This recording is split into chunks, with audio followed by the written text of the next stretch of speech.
এশীয় মহাদেশে club football প্রতিযোগিতার সেকেন্ড টায়ার বা সেকেন্ড ডিভিশনের যে লিগ বলা হয় এএফসি চ্যাম্পিয়ন্স লিগ 2, সেই লিগে এবারে ভারত থেকে একমাত্র প্রতিনিধিত্বকারী দল হলো ইস্টবেঙ্গল এফসি, যারা গতবারের আইএসএল চ্যাম্পিয়ন।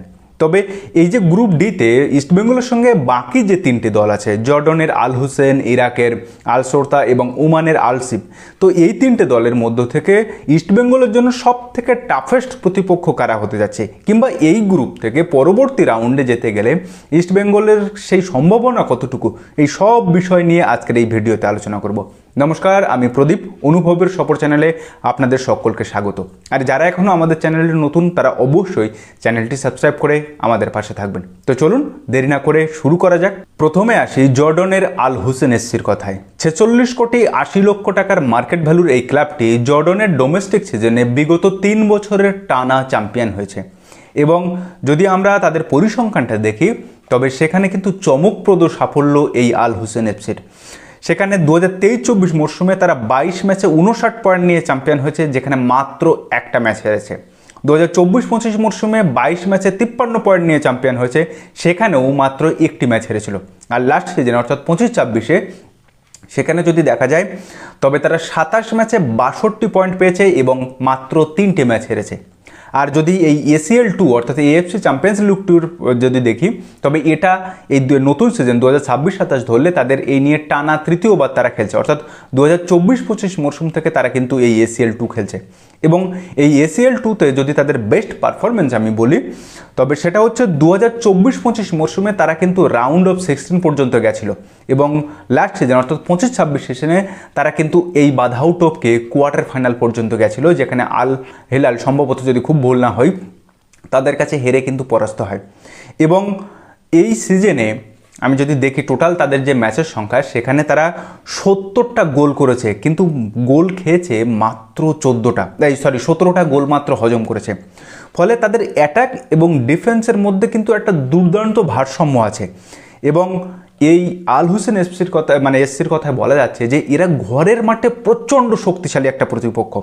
যেমন আমাদের ডার্বি ম্যাচ হলে মোহনবাগান ইস্টবেঙ্গলের যেমন ঘরের মাঠে প্রচণ্ড সদস্য সমর্থক ভর্তি থাকে, ঠিক একইভাবে এই জর্ডনের এই ক্লাবটির কিন্তু ঘরের মাঠে প্রচণ্ড দর্শক উন্মাদনা বেশি থাকে, এবং এখানে এদেরকে পরাস্ত করা একেবারে অসম্ভব বলে একটা ব্যাপার। কারণ দেখা গেছে যে তাদের যে ডোমেস্টিক লিগে 13টা ম্যাচ তারা কিন্তু ঘরের মাঠে খেলেছে, এবং সেখানে একটি ম্যাচেও তারা কিন্তু হারেনি, এবং যেখানে 41টা গোল করেছে এবং মাত্র 7টা গোল হজম করেছে। আর যদি এই জর্ডনের আল হুসেন এফসির কথা যদি আমি বলি, তবে এদের বিদেশি সংখ্যা কিন্তু খুব একটা বেশি নয়, মাত্র 3টে বিদেশি। একটা হচ্ছে আপনার ব্রাজিলের পেড্রো হেনড্রিক, ব্রায়ান রায়াসকোস, এবং আরেকটা হচ্ছে পল কোমোলেভ। তো এই 3টে বিদেশি, একই সঙ্গে তাদের অরিজিন প্লেয়ারও কিন্তু আছে 3টে, যারা হচ্ছে ইউসুফ কুরেশি, আহমেদ বনি এবং আহমেদ আশরাফ। এছাড়া বাকি সমস্ত প্রায় 8 থেকে 10 জন জর্ডনের ন্যাশনাল টিমের প্লেয়ার কিন্তু এই আল হুসেন এফসিতে খেলে। ফলে আল হুসেন এফসি ইস্টবেঙ্গলের জন্য অন্যতম একটি টাফেস্ট প্রতিপক্ষ হতে যাচ্ছে, কারণ যারা এসিএল 2 এর কোয়ার্টার ফাইনাল খেলেছে, রাউন্ড অফ 16 পার করেছে, ফলে তারা ইস্টবেঙ্গলের জন্য নিঃসন্দেহে একটা কঠিনতম প্রতিপক্ষ হতে যাচ্ছে। এবারে আসি এই লিস্টের দ্বিতীয় ক্লাব ইরাকের আল সোরতা এফসির কথায়। ইরাকের যে ফার্স্ট ডিভিশন বা ফার্স্ট স্টার লিগ হয়, ইরাক স্টার লিগ, সেখানে খেলা এই আল সোরতা এফসির বর্তমান মার্কেট ভ্যালু 61 কোটি 80 লক্ষ টাকা, যেটা এই ডি গ্রুপের মধ্যে সব থেকে বেশি। এবং যদি তাদের ডোমেস্টিক সিজনে বিগত 3 বছরের পারফরমেন্স দেখি, তবে 2023-24 মরশুমে তারা কিন্তু চ্যাম্পিয়ন হয়েছে, এবং একই সঙ্গে ইরাকের যে এফএ কাপ, সেটাও কিন্তু তারা জিতেছে। এবং 2024-25 মরশুমে 38 ম্যাচে 87 পয়েন্ট নিয়ে মাত্র 3টে ম্যাচ হেরে তারা কিন্তু ইরাক স্টার লিগ চ্যাম্পিয়ন, এবং একই সঙ্গে 2024-25 পর্যন্ত টানা 4 বারের ইরাকি স্টার লিগ চ্যাম্পিয়ন কিন্তু এই ক্লাবটি আল সোরতা এফসি। তবে বিগত সিজনে অর্থাৎ 2025-26 সিজনে তারা কিন্তু মাত্র 7 পয়েন্টের জন্য হেরে রানার্স আপ দলে। তো এই ইরাকের ক্লাবটি আল সোরতা এফসি এবারেই কিন্তু প্রথম এসিএল 2 খেলতে আসছে। তার মানে এটা ভাবার দরকার নেই যে তারা কম শক্তিশালী কিংবা অতটা গুরুত্বপূর্ণ দল নয়। আমার মতে এই আল সোরতা এফসি হচ্ছে এই গ্রুপের সব থেকে টাফেস্ট দল ইস্টবেঙ্গলের জন্য। কেন বলছি জানেন? কারণ আল শর্তা এএফসি চ্যাম্পিয়ন্স লিগ 2 না খেললেও সে কিন্তু খেলতো এএফসি চ্যাম্পিয়ন্স লিগ এলিট। এখন এই AFC champions league elite, AFC champions league 2 কিংবা চ্যালেঞ্জ লিগ কি, এবং সেখান থেকে কিভাবে আজকে আল শর্তা এফসি চ্যাম্পিয়ন্স লিগ এলিট থেকে রেলিগনেশন হয়ে এসিএল 2 খেলতে আসছে, এই গোটা বিষয়টা যদি আপনার বুঝতে অসুবিধা হয়, তবে আমি এই যে এশিয়ান ফুটবলের যে ক্লাব প্রতিযোগিতার যে তিনটে tournament, champions league elite, champions league 2 এবং চ্যালেঞ্জ লিগ, এই তিনটে লিগ সম্পর্কে একটা ডিটেলস ভিডিও করেছি, যেটা আপনি আই বাটনে কিংবা ডেসক্রিপশানে দিয়ে দেবো। আপনারা সেখান থেকে এই বিষয়টা আরও ক্লিয়ার করে নিতে পারবেন। তো যাই হোক, এই আল শর্তা এফসির ব্যাপারে এবার আসি। তো এরা ফিজিক্যালি কিন্তু দুর্দান্ত, মানে মধ্য এশিয়ার সমস্ত ফুটবল ক্লাব বলুন বা দেশ বলুন, তারা ফিজিক্যালি দুর্দান্ত হয়ই, মানে আপনার আফ্রিকান কান্ট্রিগুলোর মতো। তো সেই সঙ্গে ডিফেন্সিভ অর্গানাইজেশনটা কিন্তু তাদের দুর্দান্ত, এবং এর সঙ্গে তারা ট্রানজিশন প্লেটাও কিন্তু দারুণ করে। এবং আমরা যদি দেখি এই আল শর্তা এফসিতে কিন্তু মানে জর্ডনের আল হুসেন এফসির থেকে বিদেশি সংখ্যা বেশি, 5টা বিদেশি নিয়ে তারা খেলে, যার মধ্যে সবচেয়ে বেশি উল্লেখযোগ্য যদিও আমি বলি লিওনেল অ্যাটেবা, কিংসলে কুকু, এরা হচ্ছে সেন্টার ফরওয়ার্ড এবং উইঙ্গার, এবং আর্জেন্টিনার যে একজন অ্যাটাকিং মিডফিল্ডার আছে ক্রিশ্চিয়ানো বার্কো, এবং সেন্টার ব্যাকে আছে জার্মানির দিয়াগো হার্নান্ডেজ। এছাড়া 6 থেকে 8 জন ইরাকি ন্যাশনাল টিমের প্লেয়ার, যাদের মধ্যে আপনার মহানন্ত আলী বা মো আলী যাকে বলা হয় আন্তর্জাতিক মানের স্ট্রাইকার, যে কিন্তু এবার বিশ্বকাপও খেলেছে। তো এই দলটা আমার মতে ইস্ট বেঙ্গলের জন্য সব থেকে টাফেস্ট হতে যাচ্ছে। এবারে আসি এই গ্রুপের তৃতীয় দল ওমানের আল সিব এফসির কথায়। ওমানের ফার্স্ট ডিভিশনের এই ক্লাবের মার্কেট ভ্যালু বর্তমানে 43 কোটি টাকা, যারা টানা 3বার তাদের ডোমেস্টিক সিজন 2023-24, 24-25 এবং 25-26 তিনটে সিজনেই তারা কিন্তু চ্যাম্পিয়ন হয়েছে। তবে মজার বিষয় হচ্ছে এই আল সিব এফসির সঙ্গে ভারতের আরও একটি ক্লাব কিন্তু গত বছর প্রিলিমিনারিতে খেলেছিল, সে হচ্ছে এফসি গোয়া। যারা এফসি গোয়া যাদেরকে 2-1 গোলে পরাস্ত করে, যে কারণে লাস্ট সিজনে তাদের কিন্তু এসিএল 2 খেলা হয়নি, কিন্তু এবারে তারা এসিএল 2 এর গ্রুপ পর্বে চলে এসেছে।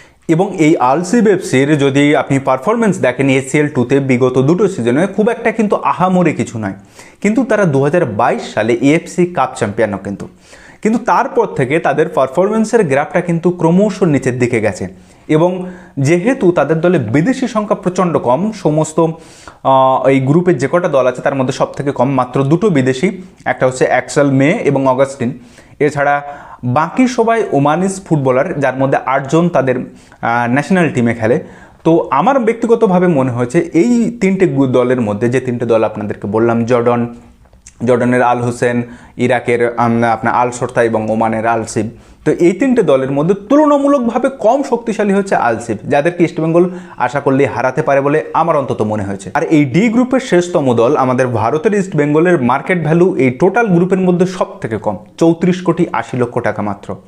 কিন্তু সেটাই নিয়ে প্রিলিমিনারি স্টেজে যুব ভারতীতে আল আরাবির বিপক্ষে 90 মিনিট পর্যন্ত পিছিয়ে ছিল মাত্র 2.5খানা বিদেশি খেলিয়ে, এবং সেখান থেকে 4-1 জয়, এটা যে তাদেরকে কি পরিমাণে হিউজ বুস্ট দেবে সেটা কিন্তু কল্পনারও অতীত। তবে একই সঙ্গে তাদের স্পন্সর সমস্যা প্লাস ফিফা ব্যান যে একটা রক্তচক্ষু তাদের সামনে আছে, যে 4টে প্লেয়ারকে এখনও তাদের বেতন দেয়নি, যে কারণে ফিফা ব্যান হতে পারে যে কোনো মুহূর্তে ইস্টবেঙ্গল। তো সেই সমস্ত রক্তচক্ষুকে এড়িয়ে ইস্টবেঙ্গলের সামনে কিন্তু একটা দুর্দান্ত সুযোগ এসেছে যে এশিয়ান লেভেলের নিজেদেরকে ছাপিয়ে যাওয়ার।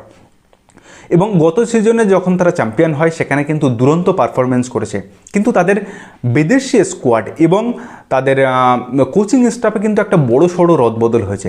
কিন্তু এই মুহূর্তে ইস্টবেঙ্গলের যে কোচটা আছে, টাকমাথার ভদ্রলোক আন্তোনিও লোপেস হাবাস, ওই লোকটার প্রতি আমার কিন্তু অগাধ বিশ্বাস আছে, কারণ ওই একমাত্র লোক যে কিন্তু প্লেয়ারদেরকে এক কাট্টা করে রাখতে পারে, যে কিন্তু প্লেয়ারদের থেকে বেস্ট আউটপুটটা বের করতে পারে ভারতীয় ফুটবলারদের মধ্যে, আমার ব্যক্তিগতভাবে মনে হয়।